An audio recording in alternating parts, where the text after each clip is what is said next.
iPhone 6s Plus with no touch after a screen repair. This is a fairly common problem, and in the 6s, Apple put this black stuff over these components here. Oh man, that's not good. Somebody tried to solder it. It's funny. It should be okay though, I think. Anyways, the common problem is this. You take your spudger and you disconnect the thing from the long side, and pow, you just take one of these components off, and all these components starting from about right here onwards all the way down handles the touch. So if you're missing any one of those components, you're probably going to lose touch on your iPhone 6s Plus. So it's a fairly simple fix, actually. I mean, put a little IPA on this puppy, and wait for it to soak a little bit. That kind of loosens the adhesive that holding this black foam together. And just take the black foam off. I mean, this is a waterproof indicator, but it's not or protector supposedly. But this iPhone is not waterproof yet. Maybe at some point, but not quite yet. So we're just gonna go ahead and remove it. It's not really gonna do anything to protect the phone from water damage. Get rid of the damn foam. Stop cursing, right? And let's find out what component is missing here, and then we'll go from there, right? So let's find out what component it is that is missing, and we will count backwards. So there's the gap that goes horizontally, starting vertically. 1, 2, 3, 4, 5. The fifth component on the LCD digitized connector. 1, 2, 3, 4, 5. Okay. So that one's going to be a filter. 122.10.01005, and it looks like it is SPI. I think it's a data line, or yeah, data line, clock line, whatever. I don't know what the hell it is. AP, active peripheral. I don't know.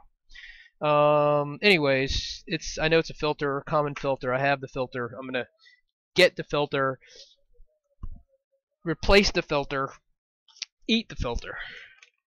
No, I'm not gonna eat it. Sorry, I'm just swamped here, and I don't know. I'm just inundated, and I need some help, because I want to go play some golf. You know, the thing about this job is that I love it, but I sit here all day and I get fat. All I do is sit here with zero exercise. Oh man, did I take the wrong one out? Is it a 01005? Yeah, it is. Okay. So I just don't, like, listen, I sit here every 7 days a week for the most part, work on these things, and eat bad because I don't have time to eat well. Well, I mean, I try to eat well, but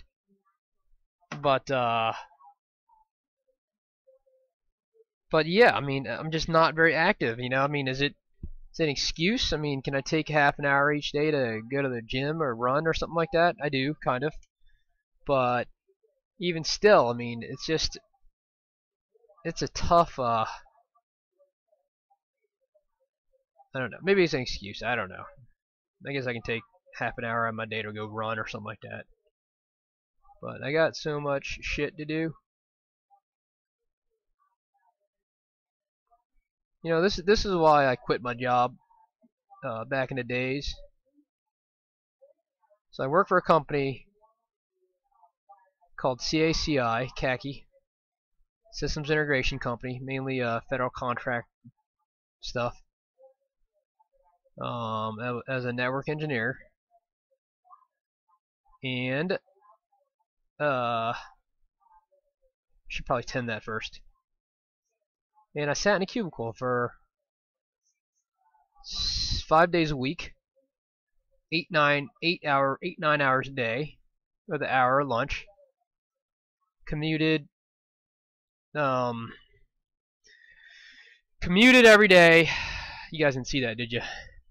Commuted, it took me about 45 minutes commute on the way there, 45 minutes home. I mean, and oh man, it was just, I felt like it was a waste of my life, man. Like it was a job. Like I didn't wake up every day wanting to go to work. It was more of I had to go to work, and you know me, I hate having to do something. I just hate it. I don't like it. I want to do what I want to do whenever I want to do it. So I actually started another business unrelated to micro soldering, affiliate marketing, and within a year it blew up, and so I quit my engineering job and started that, and that was running for a good 7-8 years, and then it kind of became saturated and took it down. You can see the writing on the wall. I mean, funds dried up from companies paying me, and the money just dried up. So I saw the writing on the wall. I still do a lot of affiliate marketing stuff outside of micro soldering, but that's kind of where I transitioned to, and now I'm kind of back to my engineering role now. Kind of fixing phones. It's weird because I didn't do any of this after I graduated college, but here I am using a multimeter,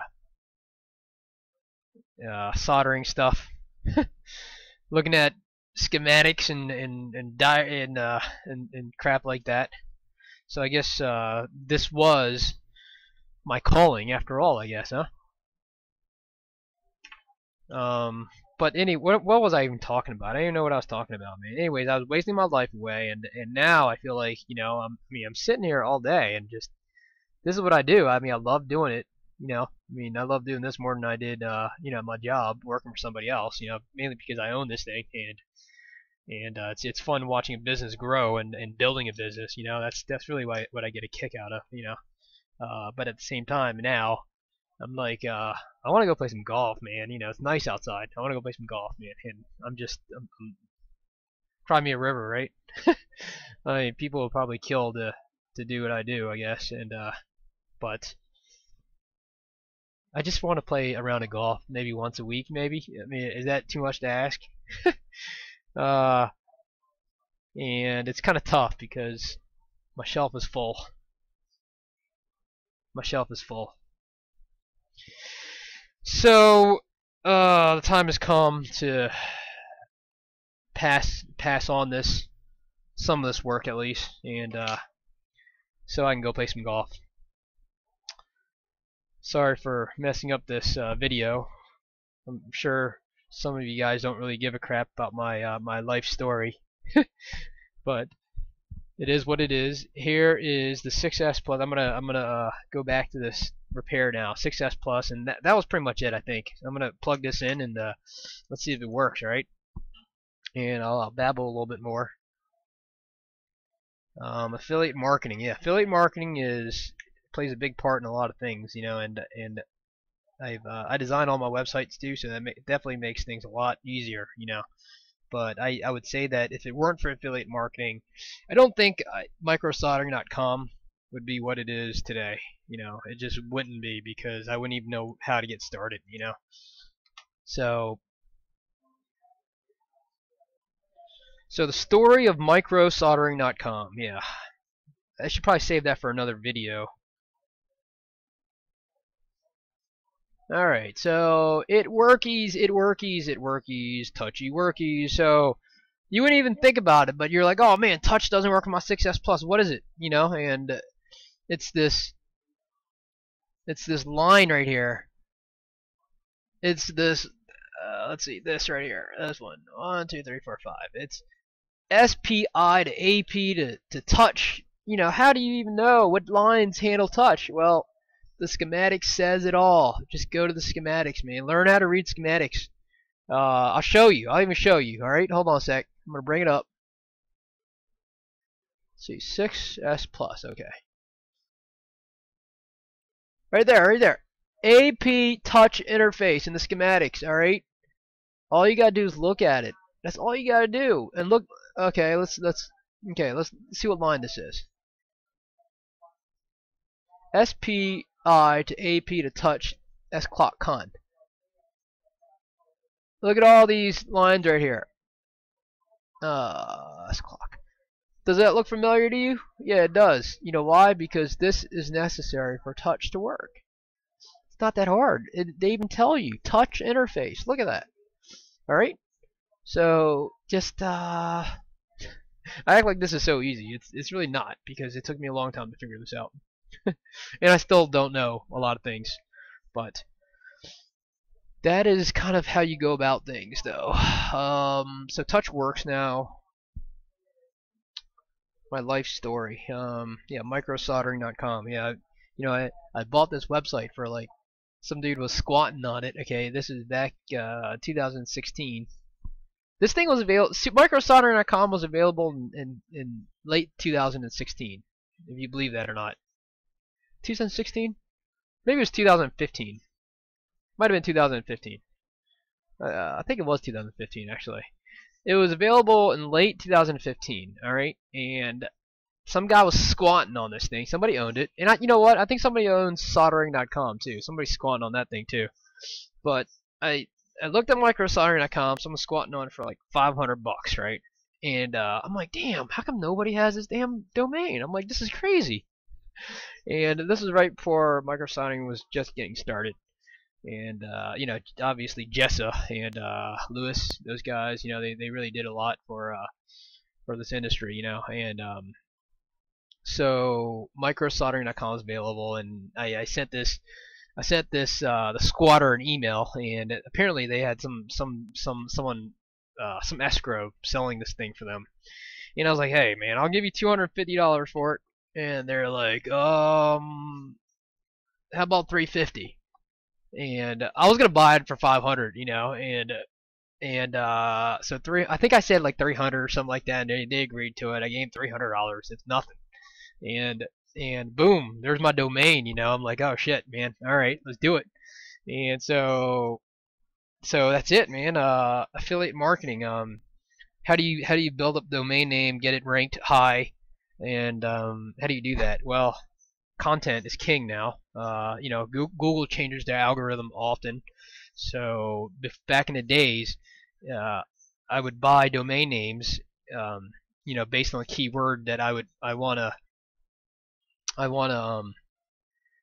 market, and that's all you really had to do is just get that domain name, and boom, you're gonna rank really high in Google, But I think about 3 years ago they changed that. They really devalued the domain name ranking.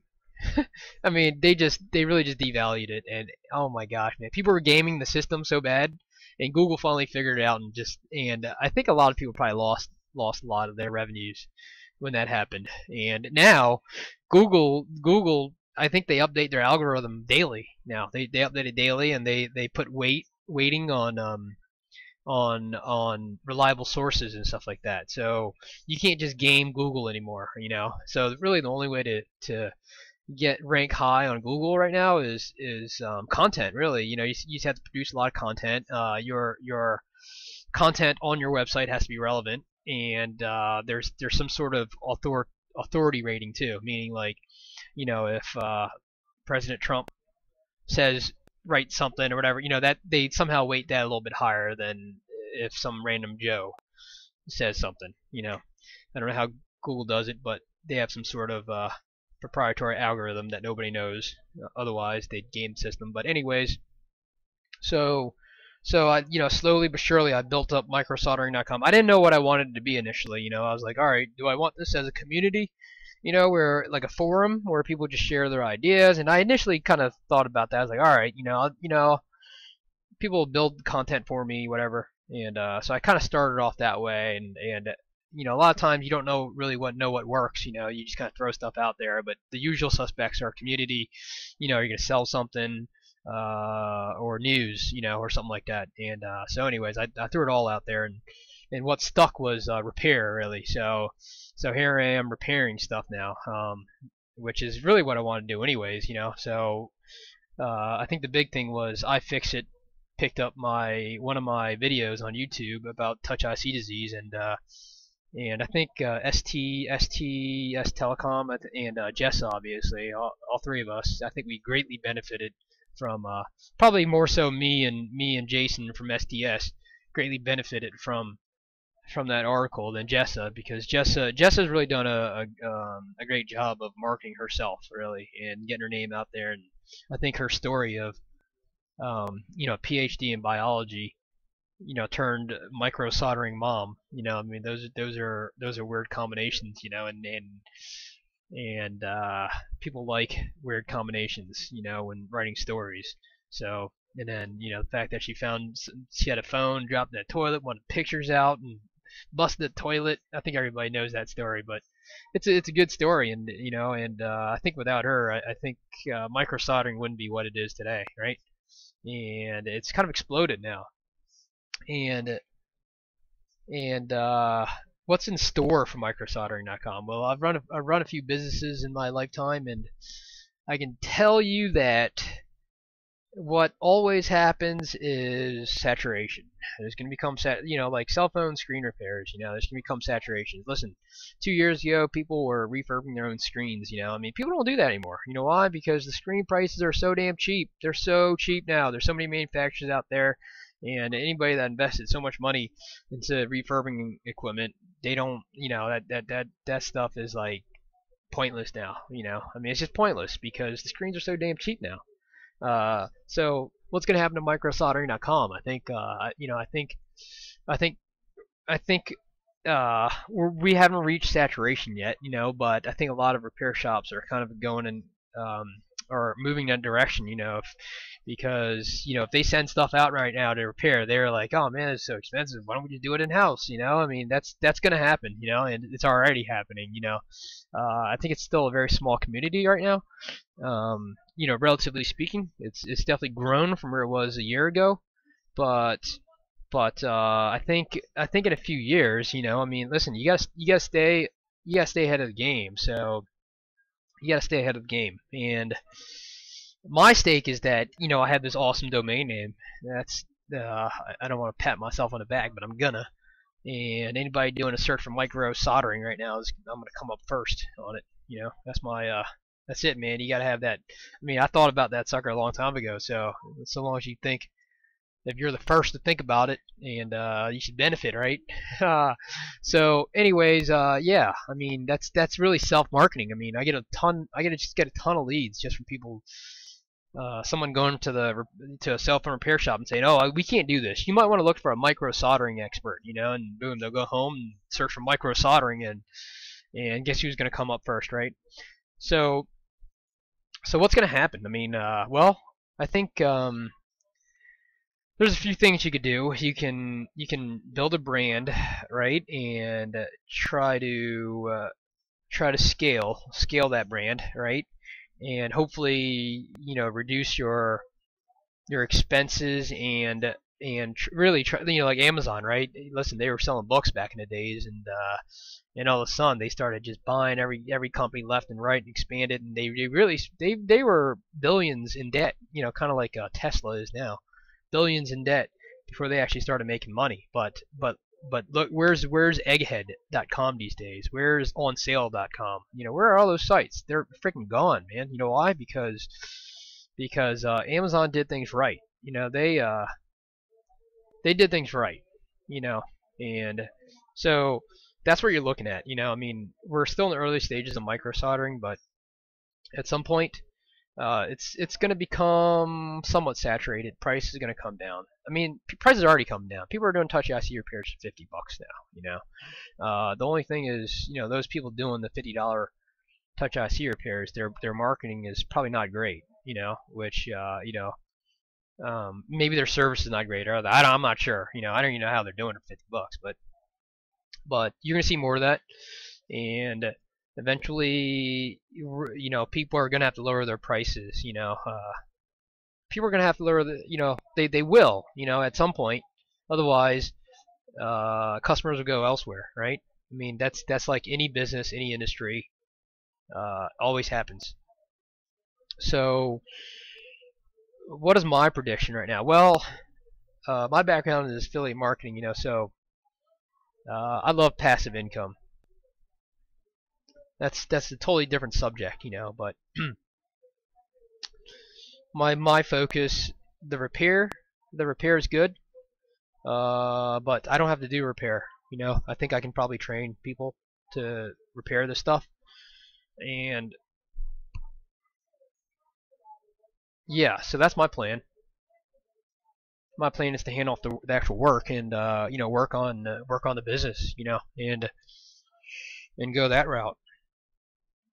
Uh, so what are my plans? Well, I don't know if I want to I don't know. I want to say what I'm doing right now, because usually the first and the earliest wins, and I'm gonna try to keep it that way. But yeah, I mean, think long-term viability here. I think you always have to think that. And one of my other things that I regret from my earlier businesses also is not giving the businesses, like, not even willing to negotiate. Well, maybe not negotiate, but not even willing to part way with it. Basically, like, sell the company. I mean, when you create a business, it's your baby. You want to protect it. You love it. You think it's worth a shitload of money. Somebody offers you something for it, you're like, fuck you. It's worth $10,000 more, or whatever, 10,000 times more. That was me back in the days. Shouldn't be like that now. Yeah, I think when you get into a business, you should always think about how you're going to get out of it. Whether it be 5 years down the road, 10 years down the road, 20 years down the road. Just keep an open mind to everything, because nothing lasts forever. Nothing lasts forever. That's just reality. Profit margins don't last forever. Who knows, where the phone industry is heading. If Apple decided to make all phones worth $200, everybody's screwed, because people will just throw away the phones and buy new ones. So yeah, so just think about all that stuff. Yeah, I got a lot of I got a lot of ideas. I got a lot in my head here. And I'm always thinking. But anyways, that's my story. My throat is drying up, and I'm gonna get a little exercise today, because it does the mind good. Alright, thanks for watching, and sorry I hijacked this video to talk about myself. Alright, peace out.